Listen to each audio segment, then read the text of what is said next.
प्रायोजक राम बंधू लोणचे. आता प्रत्येक जण जिंकेल.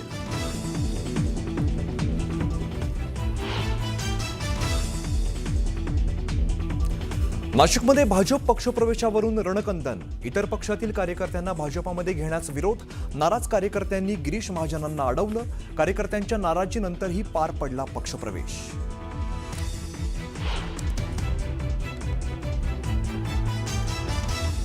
पक्षप्रवेशाला माझा विरोध नाही, पण आज जे घडलं ते आवडलं नाही. पक्षप्रवेशावरती बोलताना देवयानी फरांदे भाऊक.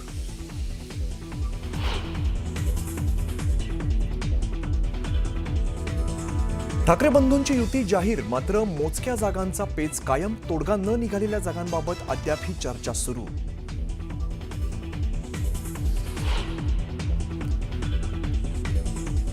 नवी मुंबईत भाजप शिवसेनेच्या समितीची बैठक. मंदा म्हात्रे शिवसेनेच्या नेत्यांसोबत बसल्याने चर्चेला उधाण. तर भाजपाचे निवडणूक प्रमुख माजी खासदार संजीव नाईकांची बैठकीला दांडी.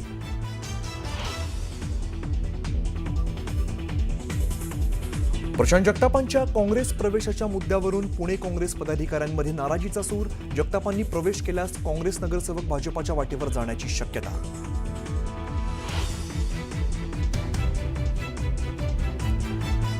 मावळच्या देहूरोड शहरातील थॉमस कॉलनीत भटक्या कुत्र्यांची दहशत. भटक्या कुत्र्याने घेतला वृद्ध महिलेचा चावा.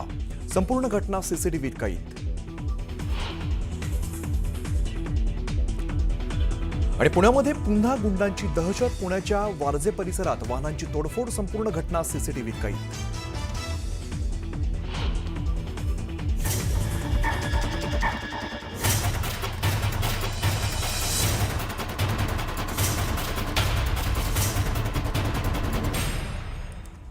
न्यूज 18 लोकमतच्या कॉटन किंग स्टुडिओमध्ये आपलं स्वागत.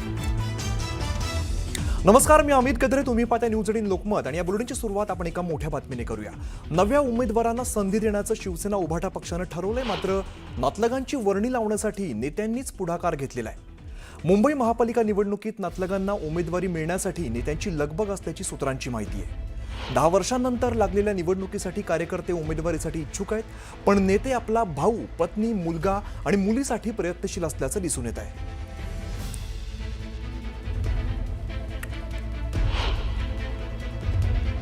संजय पाटील यांची कन्या राजुल पाटील या युवा सेनेचे अनेक वर्ष काम करत आहेत. युवा सेनेच्या कोर कमिटीत आहेत.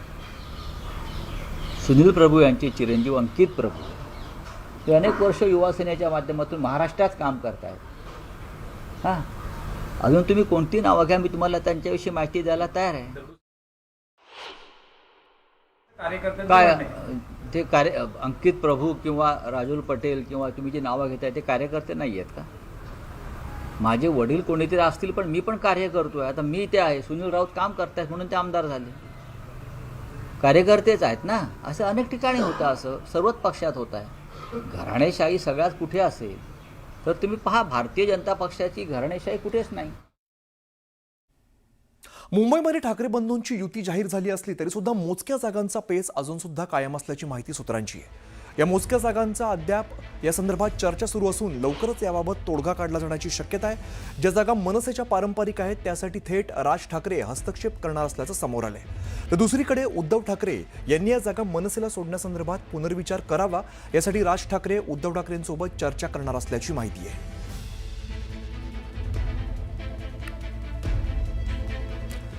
इकडे भाजप आणि महायुतीतील नेत्यांनी ठाकरे बंधूंच्या युतीवरती केलेल्या टीकेचा संजय राऊतांनी समाचार घेतलेला आहे. जर राज ठाकरे आणि उद्धव ठाकरे एकत्र येत असल्याने काही फरक पडत नसेल तर मग तुम्ही प्रतिक्रिया का देत आहात, असा थेट सवाल खासदार संजय राऊतांनी मुख्यमंत्री देवेंद्र फडणवीस यांना उपस्थित केलेला आहे. आपण 16 जानेवारीला यावरती चर्चा करू असंही सूचक विधान त्यांनी केलेलं आहे. दरम्यान यासोबतच भाजप आणि देवेंद्र फडणवीसांनी मराठी माणसासाठी काय केलं, गोपीनाथ मुंडे सोडले तर कोणीही कधीही अखंड महाराष्ट्राविषयी बोललेलं नाही, अशी टीका त्यांनी केली आहे. बाळासाहेब ठाकरे होते म्हणून तुम्ही मुख्यमंत्री आहात, असंही राऊत म्हणालेत. आणि यावेळेला वेगळ्या विदर्भासंदर्भात अधिवेशनादरम्यान बावनकुळेंनी केलेल्या वक्तव्याचा सुद्धा राऊतांनी समाचार घेतलाय. तुम्ही या राज्याचे मुख्यमंत्री आहात, लक्षात घ्या. बाळासाहेब ठाकरे होते आणि ठाकरे आहेत म्हणून तुम्ही या राज्याचे मुख्यमंत्री आहात. नाहीतर तुम्हाला राज्याचा तुकडा पाडून एका लहानशा तुकड्याचा मुख्यमंत्री व्हावं लागलं असतं. आम्ही ते होऊ देत नाही. ही तुमची पोटदुखी आहे.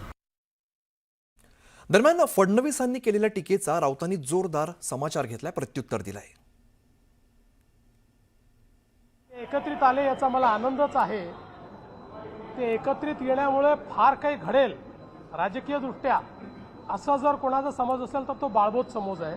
की कुठल्याही एखाद्या पक्षाला निवडणुकीतलं आपलं अस्तित्व टिकवण्याकरता जे काही करावं लागतं त्या दृष्टीने दोन पक्ष जे अस्तित्वाकरता लढत आहेत त्यांनी केलेली युती आहे. त्यापेक्षा पलीकडे त्याच्यामधनं काही फार अन्वयार्थ काढण्याचं कारण नाही आहे. याने फार काही परिणाम होईल असं देखील मला वाटत नाही. काही फरक पडणार नाही तर मग रिॲक्शन कशा करता देत आहे? ठाकरे बंधू एकत्र आल्यामुळे काही फरक पडणार नसेल तर मग तोंडाची डबडी वाजवत्या कशाला? सगळेच अगदी काल दिवसभर त्यांचे प्रवक्त्यांच्या फौजा ही युती कशी अमुक आहे तमुक आहे वगैरे बोलत होते. त्याची गरज नाही ना, सोडून द्या ना तुम्ही. आपण 16 तारखेला याच्यावर चर्चा करू, 16 जानेवारी. ठाकरेंच्या युतीवरती एकनाथ शिंदेंनी घणाघाती टीका केली होती आणि त्यातच आता राऊतांनी शिंदेंना प्रत्युत्तर दिलंय. अरे जे आपली पोरं सांभाळू शकत नाही ते मुंबई काय सांभाळणार, राज्य काय सांभाळणार? हो, यांनी शिंदेने पण स्वतःचं मुलं सांभाळावीत ना. भारतीय जनता पक्ष त्यांची मुलं पळवणार आहे. भारतीय जनता पक्षनी त्या जसे कुत्रे पकडाच्या गाड्या असतात ना, पिंजरे, तसे पिंजरे भारतीय जनता पक्षानं लावलेले आहेत. आणि महानगरपालिकेनंतर कोणाची पोरं कोण पळवत आहे? एकतर शिंद्यांची पोरं जी आहेत आता ते अनावरस आहेत. स्वतःची पोरं नाही, ते अनावरस आहेत. नाशिक भाजपामध्ये आज पक्षप्रवेशावरून नाट्यमय घडामोडी घडलेल्या आहेत. मंत्री गिरीश महाजनांच्या उपस्थितीत शिवसेना, उभाटा, मनसे आणि राष्ट्रवादीतल्या स्थानिक नेत्यांचा प्रवेश झालाय. मात्र या पक्षप्रवेशाला भाजप आमदार देवयानी फरांदे यांनी विरोध केलेला आहे. तर कार्यकर्त्यांमध्ये नाराजी उफाळून आली आणि नाराज भाजप कार्यकर्त्यांनी थेट भाजप कार्यकर्त्यांसमोरच आंदोलन सुद्धा सुरू केलं. ज्या गिरीश महाजनांच्या उपस्थितीत हा पक्षप्रवेश झाला त्यांना सुद्धा भाजप कार्यकर्त्यांच्या रोषाला सामोरं जावं लागलंय. भाजप कार्यकर्त्यांनी गिरीश महाजनांना रोखून धरत आपला संताप व्यक्त केलाय. दरम्यान भाजपामध्ये कोणकोणत्या नेत्यांचा पक्षप्रवेश झालाय त्यावर आपण एकदा नजर टाकूया. भाजपामध्ये यतीन वाघ हे शिवसेना उभाटाचे नेते आहेत, त्यांचा प्रवेश झाला. त्यानंतर शिवसेना उभाटाचे नेते विनायक पांडे, शाहू खैरे हे काँग्रेसचे नेते आहेत. दरम्यान मनसेचे दिनकर पाटील यांचा सुद्धा यात समावेश आहे. ज्या गिरीश महाजनांच्या उपस्थितीत हा प्रवेश झाला त्यांना सुद्धा भाजप कार्यकर्त्यांच्या रोषाला सामोरं जावं लागलेलं आहे. भाजप कार्यकर्त्यांनी गिरीश महाजनांना रोखून धरत आपला संताप व्यक्त केला. यावेळेला त्यांनी कार्यकर्त्यांची समजूत काढण्याचा प्रयत्न केला. तसंच पक्षप्रवेश झाला म्हणजे पालिकेचं तिकीट मिळालं असं होत नाही. तिकीट वाटपाचा निर्णय पक्षश्रेष्ठींसोबत चर्चा करून घेतला जाईल असंही त्यांनी सांगितलंय.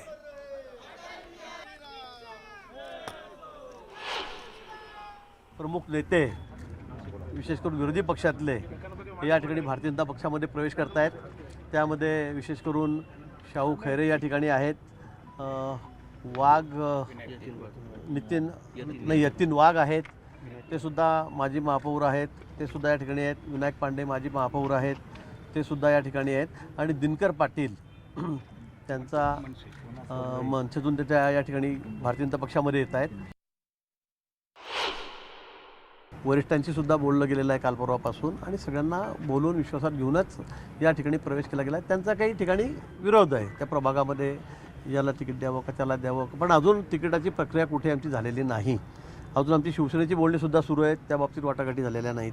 अजून आमचे तिकीट या ठिकाणी वाटले गेलेले नाहीत.